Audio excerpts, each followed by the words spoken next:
Ich glaube, dass was in Liebe und Ethnologie in dem Titel steckt, ist eben einerseits ist es sozusagen die Liebe als Alternative zur Ethnologie, Liebe statt Ethnologie, und zum anderen ist es eben das Problem der Liebe in der Ethnologie, also sowohl was die Projektion betrifft, den Exotismus, auch die Fetischisierung der anderen Körper, das steckt da beides drin.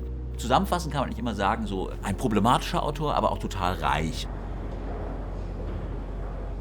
Liebe und Ethnologie ist ein mehrjähriges Projekt, wo es uns darum ging, das unvollendete Werk Hubert Fichtes, die Geschichte der Empfindlichkeit, das eine Art Ethnographie afrodiasporischer Praktiken darstellt, einer Rezeption heute an den Orten, über die Fichte schrieb, auszusetzen.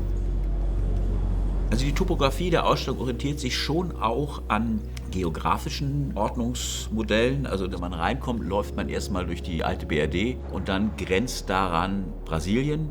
Und Brasilien ist links und rechts umgeben von Chile und hat dann einen Übergang nach Haiti und in die Karibik, der wiederum einen Übergang bildet zu New York. Und links davon ist der Senegal. Das ist so eine grobe Orientierung, aber die wird ein paar Mal durchbrochen. Ja, es ist in gewisser Weise so, dass man eigentlich einsteigt in dieses Fichte-Milieu und auch in die Enge der BRD und der Nachkriegszeit. Und wir kommen sozusagen aus diesem BRD-Kontext über den Beginn der Reise und der Geschichte der Empfindlichkeit als Reise entlang des Black Atlantic, über Portugal nach Brasilien, nach Chile und über die Karibik nach New York. Zusätzlich zu den Zonen, in denen bestimmte Weltgegenden vorkommen und den Durchbrechungen dieses Prinzips gibt es noch ein drittes Prinzip und das ist eine Art Gang, also eine Sequenz, in der es um Parallelfiguren geht, also um andere Figuren, die im weiteren Sinne queere Reisende gewesen sind.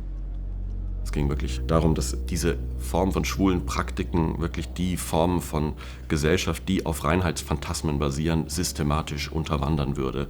Und er hat das wirklich als einen Ausweg aus den globalen Katastrophen der Moderne gesehen, von Kolonialismus zum Totalitarismus. Seine eigene Empfindlichkeit quasi zum Medium einer Erkenntnis werden zu lassen. Das ist ein ethnologisches Projekt. In dem Roman Forschungsbericht, wo er quasi das Scheitern dieses Projekts einsieht oder wo er sozusagen sagt, ja, also es gibt keine Möglichkeit, diese verschiedenen Stränge dessen, was ihn da antreibt, die inhaltliche Neugier, die Liebe, wenn man so will, und die Ethnologie, das irgendwie zusammenzukriegen. Und Projekt vorbei, aus. Und am nächsten Tag so, ja, und deswegen geht es jetzt weiter. Das ist dann so nicht lösbar, also machen wir weiter.